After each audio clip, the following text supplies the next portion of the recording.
Shana Tova à tous et à toutes. Alors, Baruch Hashem, voilà, on a passé des belles fêtes de Rosh Hashanah, de Kippour, on a tous beaucoup prié, beaucoup imploré à Kadosh Baruch Hu, et on a prié notamment à la fin de Yom Kippour dans Tfila de Neila, Chotmeno Besefer Chaim Tovim Ul Shalom, ça y est, signe-nous, c'est terminé, la signature elle est terminée, on a imploré à Kadosh Baruch Hu qui nous signe de manière définitive, qui nous scelle dans le livre de la vie des Brachot, nous et tout le clan d'Israël. Et pourtant, le Harizal, il vient et tous les Chachamim nous disent non, il y a encore un autre jour. C'est quoi ce autre jour? Hoshana Rabbah, le 7e jour de Sukkot. Et on l'appelle même, dit le Harizal, Yom Achatum Agadol, le jour de la grande signature. Alors moi je comprends pas, on a déjà signé. Ça y est, Rosh Hashanah c'est ta première signature.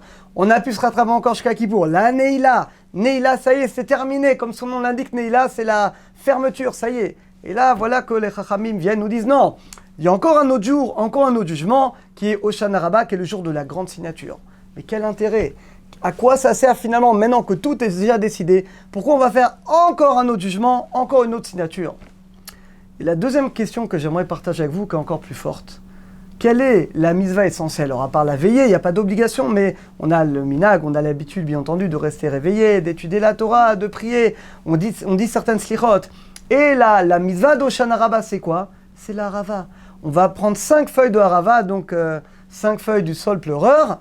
Et après la tefila du matin, Chavit Velo Barit, on va frapper ces 5 branches, on va les frapper par terre.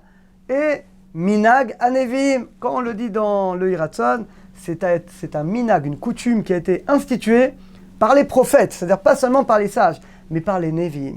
Quel est le sens de cette action? Et pourquoi finalement la seule mitzvah qu'on trouve vraiment pour le jour d'Hoshana Rabbah, parce que la veille, il n'y a pas d'obligation, par contre ça, la mitzvah de frapper les 5 feuilles par terre, oui, c'est un minag, et c'est une mitzvah, et c'est une obligation. On fait même, il y a une longue prière qu'on dit. Quel est le sens?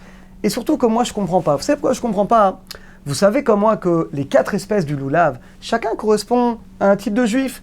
Par exemple, le hétrog, il a une bonne odeur, il a un bon goût. C'est pour ça que, mesdames, vous faites des confitures après Sukkot.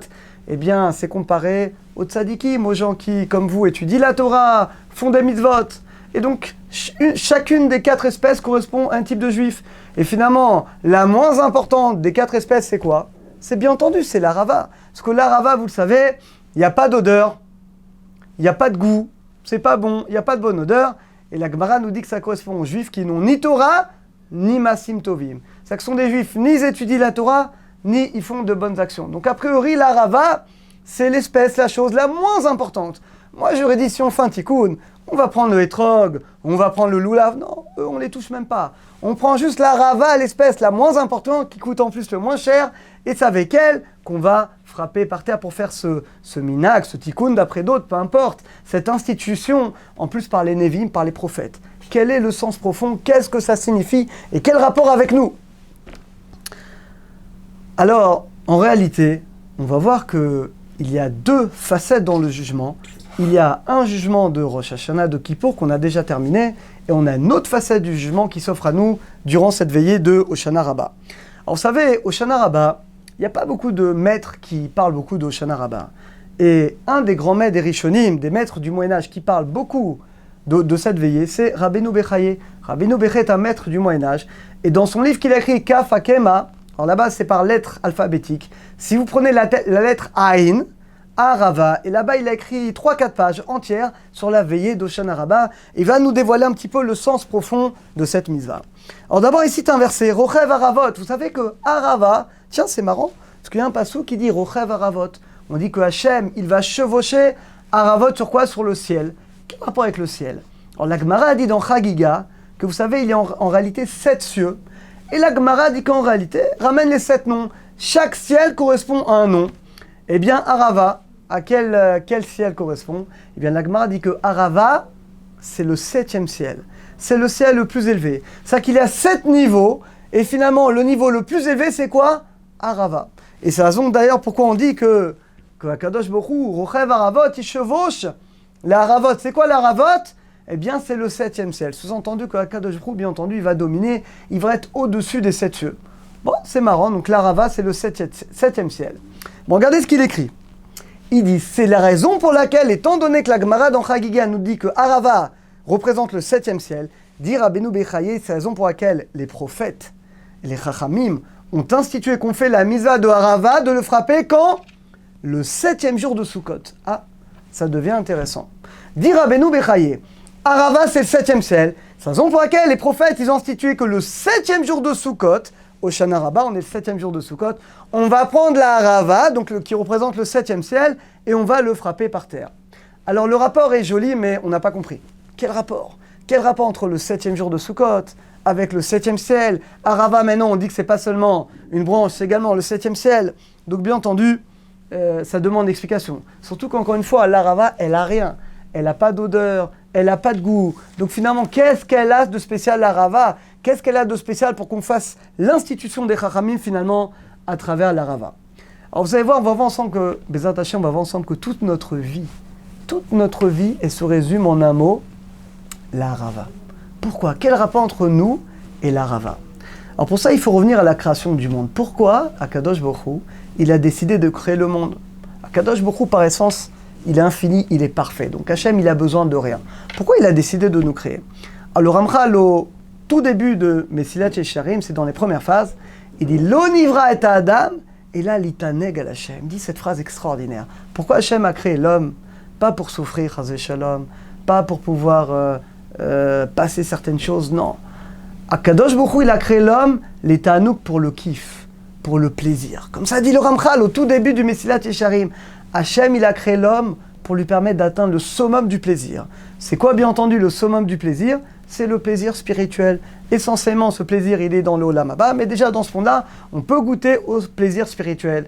Alors, ça ne veut pas dire qu'on ne peut pas avoir de plaisir matériel, il n'y a pas de problème. Du moment que ce plaisir matériel, il est utilisé pour une mitzvah, il va dans le sens de la Torah, il va dans le sens du plaisir spirituel, il n'y a pas de problème. Mais le vrai but, Hachem, il a créé l'homme, pourquoi? Pour le oneg, l'itaneg al Hachem, pour finalement ressentir un plaisir finalement spirituel. Eh bien, dans la Gemara qu'on a citée, on a vu qu'il y a 7 cieux, et que le 7e ciel, la Gemara nous dit dans Chagiga, s'appelle Haravot. Maintenant, qu'est-ce que représente le 7e ciel? C'est marrant, mais d'ailleurs, même dans le langage des Goïm, ils utilisent cette expression, le 7e ciel. Mais qu'est-ce que représente le 7e ciel? Alors, nous dit les Chachamim une chose extraordinaire. Vous savez ce que représente? Chaque ciel, ça représente en réalité un niveau d'élévation, un niveau de plaisir intense. Le 7e ciel, c'est la racine du plaisir dans le monde. C'est-à-dire que chaque ciel, finalement, c'est un niveau de plaisir. Plaisir 1, plaisir 2, plaisir 3. Maintenant, le 7e ciel Haravot, c'est la racine de tout le plaisir, tout le bonheur spirituel qui existe dans la création. Eh bien, la racine, elle est où? Elle est dans la Haravot. C'est-à-dire que l'Harava, pour nous, c'est de la Harava qu'on va recevoir l'influence de tout le plaisir qui va se déverser sur l'homme et donc également qui va se déverser dans toute la création.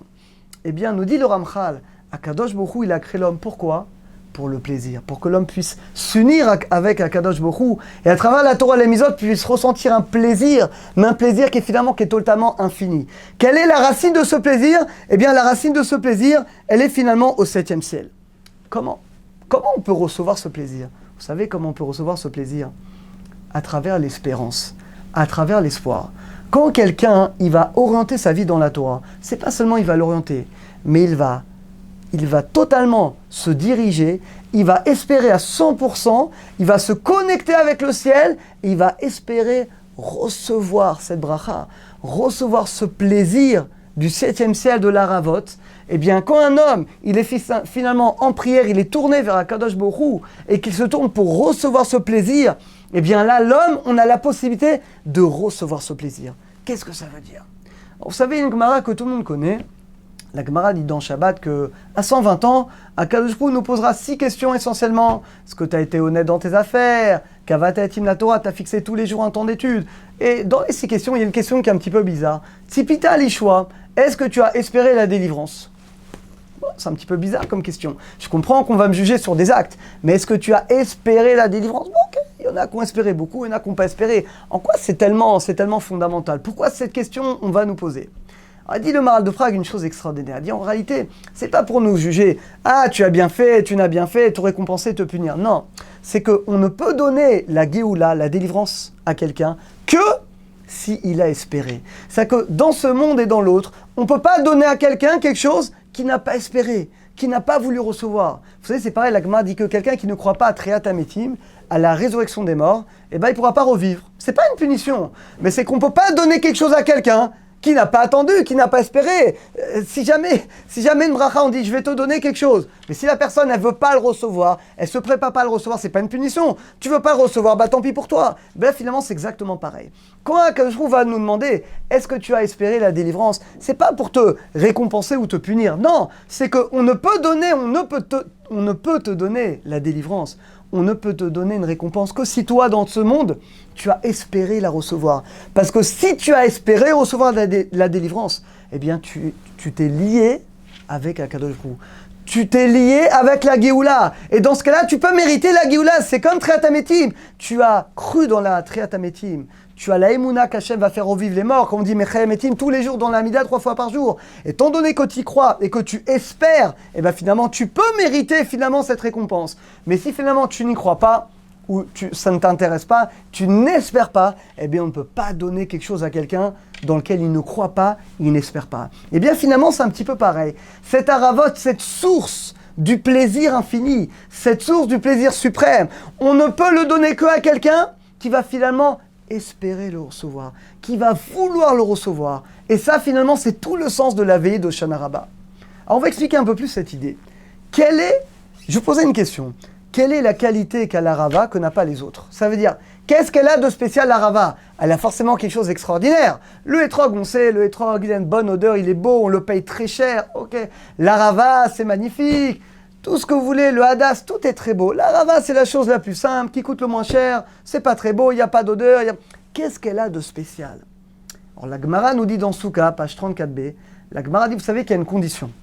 Pour que la Rava soit cachée, il y a une condition. C'est quoi la condition? C'est pas pour rien qu'on appelle le sol pleureur en français. La Gemara dit il faut qu'il y ait un rov d'eau. Il faut que ça pousse à proximité d'une majorité d'eau. Ça veut dire qu'il faut impérativement que cet arbre pousse à un endroit où il y a une majorité d'eau. Sinon, finalement, ce n'est pas cachère. Donc, la qualité de la Rava, c'est quoi? C'est l'eau.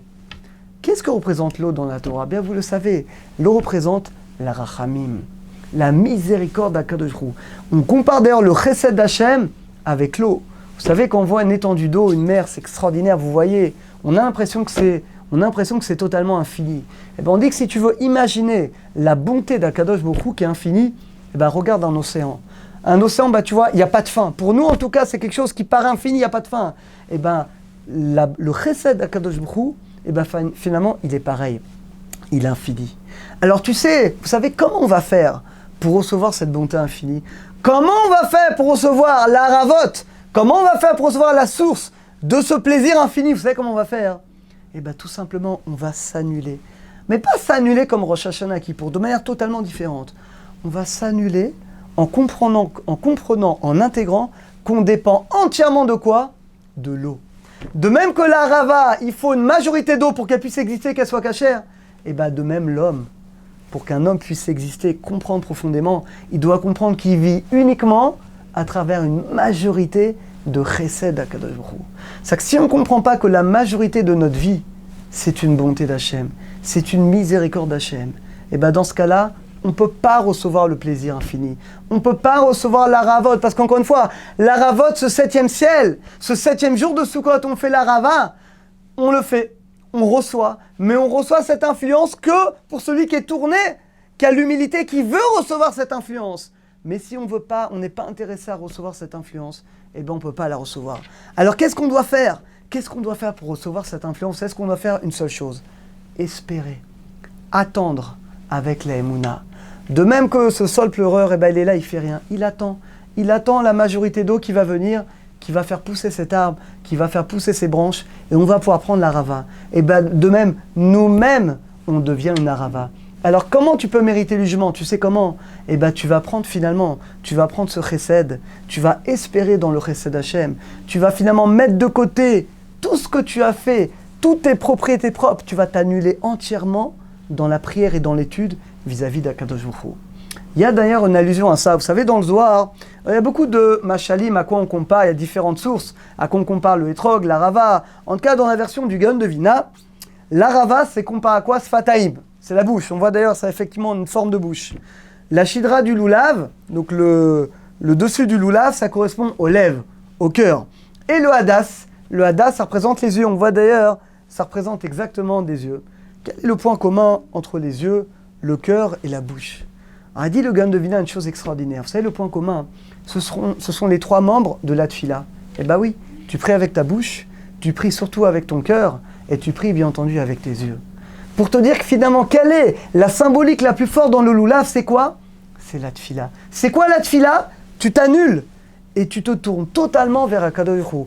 Tu espères, tu pries pour recevoir l'influence divine, pour recevoir la bracha, pour recevoir la source du plaisir infini. Et bien c'est ça la rava. La rava finalement c'est un jugement qui vient par l'espoir, par l'annulation, finalement par la tfila. Vous savez, dans le Midrash, c'est écrit que chaque espèce fait la kapara pour une autre. Chacun, on a dit le Etrog c'est les tzadikim, la rava c'est les rechaim. Chacun, il y a 4 catégories de juifs, du meilleur au moins bien, et chacun finalement fait la kapara pour l'autre. Et bien dans le Midrash, c'est écrit que Akadosh Baruch Hu, il a montré la récompense à Moshe Rabbeinu. Il lui a montré l'olam haba et toute la récompense qu'il va avoir lui et tous les tzadikim. Et c'est écrit là-bas dans le Midrash une chose extraordinaire. Akadosh Baruch Hu lui a montré la rava, et il lui a montré que toute la récompense, ça vient comme quoi? Comme la rava. C'est quoi la rava? La rava, on a dit, c'est tu t'annules pour recevoir un chesed infini. Ben, en réalité, la récompense que Akadosh Baruch Hu il donne, vous savez ce que c'est? Nous on croit que c'est mérité. C'est pas mérité, c'est là que c'est pas mérité. Bien sûr que c'est mérité par les efforts. Mais tu vas faire un effort de ça, la récompense que tu vas avoir, elle est infinie. C'est pour ça que le Midrash dit là-bas que la récompense qu'Hachem y donne, c'est Matanat Rinam. C'est un cadeau gratuit.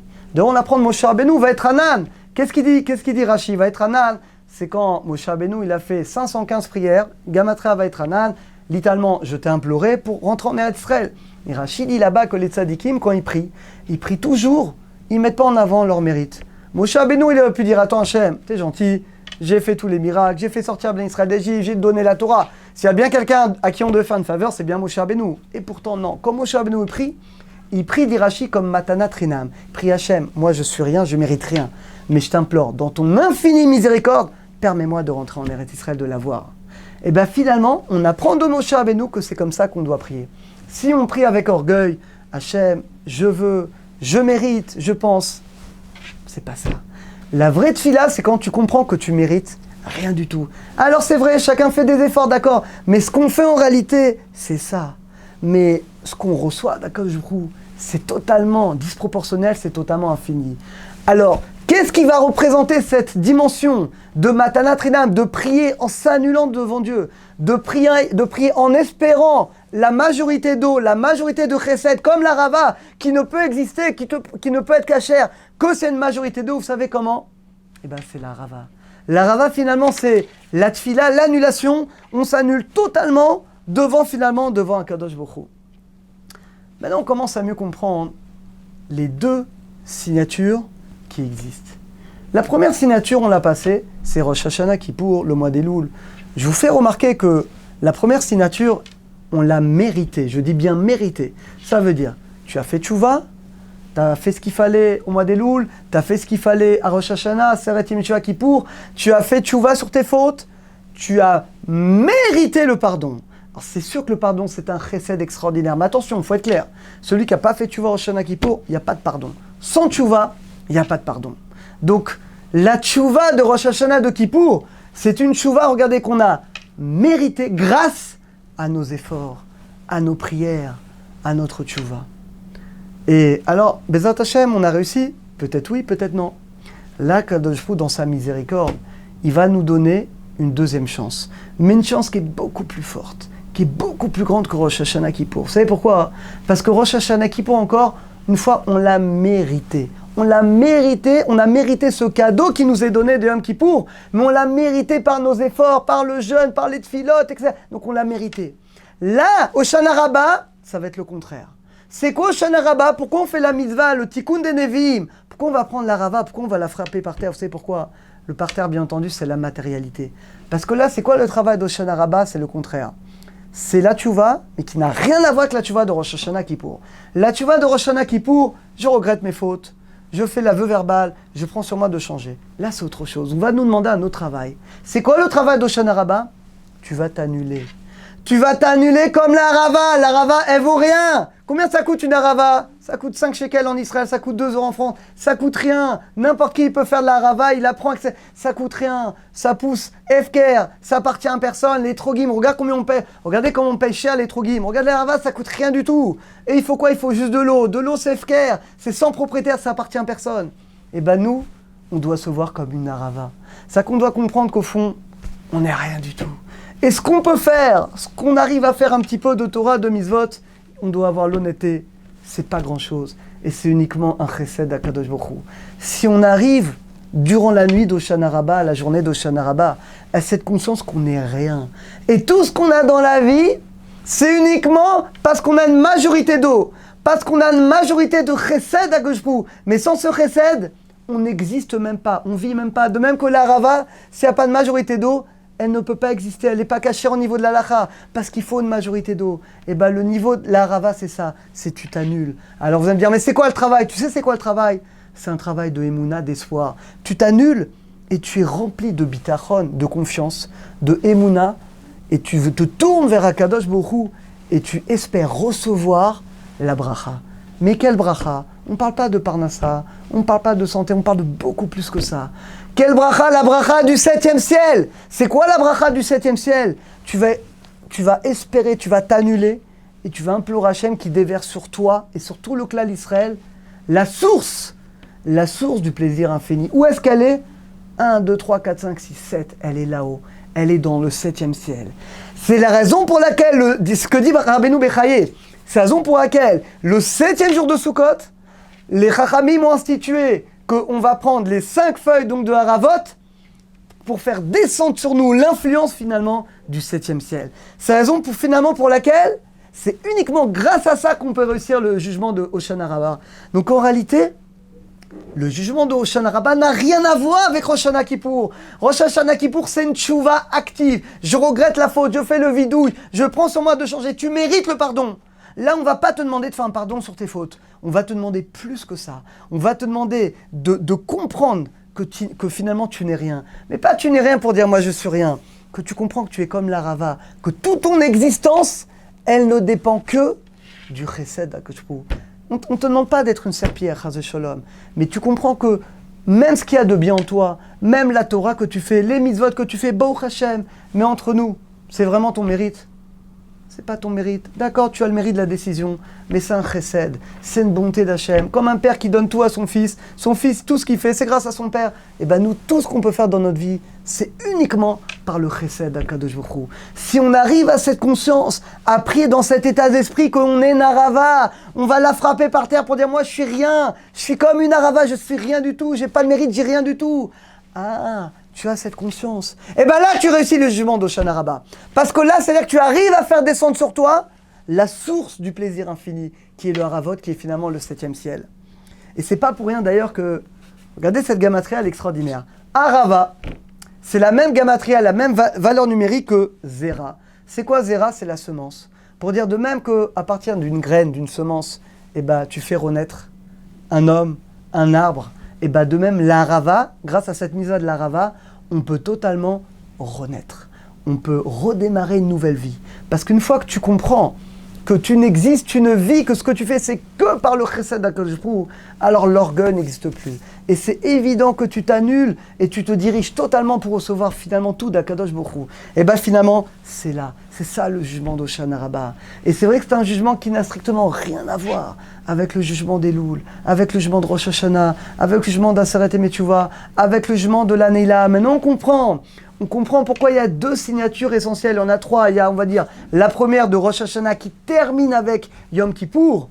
Et la deuxième, que dit le Harizal, maintenant on comprend, Achitum Agadol. La grande signature. Ah, Rosh Hashanah Kippour, c'était pas la grande signature? Non. Non, je peux vous le dire maintenant, c'était une signature fondamentale, mais la grande signature, c'est pas Rosh Hashanah, c'est pas Kippour, c'est Hoshana Rabbah. Parce que c'est là que vraiment tu peux renaître, comme une graine, et bien là finalement également on peut renaître. Vous savez, il dit d'ailleurs Rabbeinu Bechaye, il y a des choses dans ce qu'il dit qu'on peut comprendre, il y a des choses qu'on ne peut pas comprendre.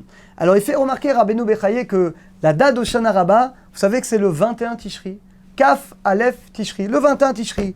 Et il fait remarquer que ça correspond au nom d'Akadosh Baruch Hu, Yud Ke Vav. Alors vous savez, normalement il y a Yud Ke Vav Ke, Et bien, si vous prenez Yud, Ke, ça fait 15, avec le Vav, ça fait 6, ça fait 21. Et dit que ça correspond à ce nom d'Hachem, le Yud, plus loin le He, donc 10, Yud, après le He 5, après Vav 6. Bon, vous allez dire, c'est joli, qu'est-ce que ça représente? Alors, il y a quelque chose qu'on peut comprendre très simplement. C'est quoi Yud He? Alors, on sait, la Gemara dit dans Menachot Kaftet, elle dit qu'Hachem, il a créé ce monde-là avec la lettre He. D'ailleurs, pourquoi la Gemara dit il y a une grande ouverture en bas, celui qui veut fauter, il peut. Et pourquoi il y a une petite ouverture, celui qui veut faire tuva, il peut revenir. Donc le He symbolise la création de ce monde-là. Et la Gemara dit Hachem, il a créé le monde futur avec la lettre Yud, qui est la lettre de l'infini, la plus petite lettre. On l'apprend d'ailleurs d'un verset, Ki beya tsur haolamim. Donc Yud Ke, c'est quoi? C'est avec ces deux lettres qu'Hachem, il a créé ce monde-là et le monde futur. C'est quoi maintenant le Vav? Alors vous savez, le Vav, on dit en ivrite, on dit Vav achibour. Le Vav, c'est ce qui fait le lien. Toujours V, c'est ET en français. Eh bien, le Vav, qu'est-ce que représente le Vav? Le Vav, regardez, c'est comme un stylo. Vous savez ce que représente le Vav? Eh bien, c'est nous. Le Vav, c'est l'homme. Effectivement, regardez le Vav, réfléchissez. Eh bien, c'est l'homme. C'est la forme d'un homme. Pour dire finalement, qui maintenant, qui c'est qui va prendre la dimension de ce monde-là, du monde futur, qui va les mélanger? Qui c'est qui va unifier la dimension du Yud et du He, de ce monde-là et du monde futur? C'est qui? C'est l'homme. Comment on va le faire? Eh bien, le jour d'Hoshana Rabbah. Le jour d'Hoshana Rabbah, donc le Kaf et Tishri, ça correspond au nom d'Hachem, Yud, Ke, Vav. C'est-à-dire que c'est l'homme, à travers tout le travail qu'on a dit, qui est capable de faire un mélange, d'unir la dimension matérielle de ce monde-là avec la dimension spirituelle du monde futur. Et on va terminer par cette phrase extraordinaire qui dit Rabbeinu Bechaye. Vous savez, Akadosh Baruch Hu, il a créé le monde quand? Vous allez me dire Rosh Hashanah. C'est pas vrai. N'oubliez pas que Rosh Hashanah, c'est pas la création du monde, c'est la création de l'homme. Premier Tishri, c'est l'homme, Adam Arishon, qui a été créé. Quand Hachem, il a créé le monde?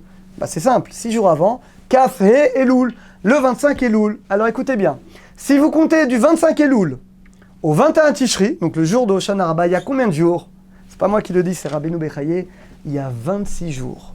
Dit Rabbeinu Bechaye, la valeur numérique du nom d'Akadosh Baruch Hu, Yud, Ke, Vav, He, vous savez, c'est la valeur numérique 26. Eh bien, si vous comptez depuis la création du monde, le 25 Elul, vous comptez 26 jours, vous arrivez au jour de Hoshana Rabbah, le 21 Tishri.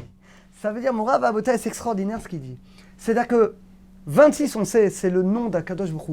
C'est le niveau le plus sanctifié. C'est-à-dire que le jour le plus kadosh, le plus saint, depuis la création du monde, vous comptez 1, 2, 3, 4, 5. Le 26e jour où le nom d'Hachem va se dévoiler, c'est quand? Eh bien, c'est le jour d'Hoshana Rabbah. Extraordinaire. Il dit d'ailleurs à Rabbeinu Bechaye, il dit qu'un homme, une femme, se doit de réfléchir à la grandeur du jour d'Hoshana Rabbah. Regardez comme c'est un jour, 26e jour depuis la création du monde, 21 Tishri, la valeur, on a dit, Yud Ke Vav Ke. Regardez Hoshana Rabbah, c'est un jour qui est dans la dimension de l'infini. Pour terminer, le Tour. Alors c'est très intéressant parce que le Tour, c'est un livre d'Halakha. Le Tour, vous savez, c'est le fils du Rosh. Il a vécu au Moyen-Âge, à peu près 13e siècle, 12e siècle. Et c'est lui l'ancêtre du Shulchan Arour. C'est le premier qui a codifié avec les simanim et les titres. Et c'est un livre d'Halakha, c'est pas un livre de Haggadot. Et ce qui est incroyable, il ramène une tradition au nom des Géonim. Géonim, c'est les maîtres qui ont vécu avant le Moyen-Âge. Et il dit que Triat Hametim, la résurrection des morts, aura lieu en Nissan. Et il dit que les guerres de Gog et Magog auront lieu pendant les fêtes de Sukkot. Il dit, c'est pour ça que l'Haftara, d'ailleurs, l'Haftara de Gog et Magog, on la lit à Sukkot. Et il dit que le jour d'Hoshana Rabbah, ce sera le jour où on sera délivré des guerres de Gog et Magog. C'est-à-dire que les guerres de Gog et Magog commenceront en Sukkot et finiront, il y aura une grande délivrance pour le peuple d'Israël, Hoshana Rabbah. Alors, Bezat Hashem, on espère que chacun va pouvoir profiter de cette nuit d'études, de cette nuit de prière, de cette journée d'études. Il faut continuer dans la journée, Vada, il ne faut pas s'arrêter. On se repose un peu, on continue. Et encore une fois, que chacun essaie de bien comprendre qu'on a fait, c'est vrai, Baruch Hashem, on a tous essayé de faire au maximum. Rosh Hashanah qui pour sur nos fautes, et Kol HaKavod, il fallait le faire, c'était fondamental. Là maintenant, on va juger sur un jugement qui est encore plus important que Rosh Hashanah Kippour. Est-ce qu'on est capable d'être une Arava? Oui ou non? Alors Bezat Hashem, quand on va prendre, bientôt on va prendre la Rava, on va la taper par terre. Et pas qu'on prend la Rava toute l'année. On va essayer de réfléchir à ça. Est-ce que nous, on est une Arava? Est-ce qu'on a conscience que Bémet, on ne vit que grâce au Chesed Hashem, qu'on s'annule totalement et que tout ce qu'on fait, c'est que des cadeaux gratuits. C'est comme un océan. Si on arrive à vivre, à prier, à étudier avec cet état d'esprit, alors Bezat Hashem, on méritera, non seulement on a réussi la première signature de Rosh Hashanah Kippour, mais Bezat Hashem, on va réussir ensemble cette deuxième signature, et par le mérite de la Rava, par le mérite que tous, on arrive à s'annuler comme la Rava, et ben on méritera que nos yeux, notre cœur, notre bouche qui seront présentés par le Lulav, eh ben, on prie comme il faut, on méritera une bonne signature de ce Ritum Agadol, et on va finir par ces belles paroles de Rabbeinu Bechaye, qu'on ait tous le mérite de bien réfléchir au sens profond de cette veillée, qui est le 26e jour depuis le jour de la création du monde. À très bientôt, et une bonne Khatima à vous tous, à nous tous et à tout le Klal Israël.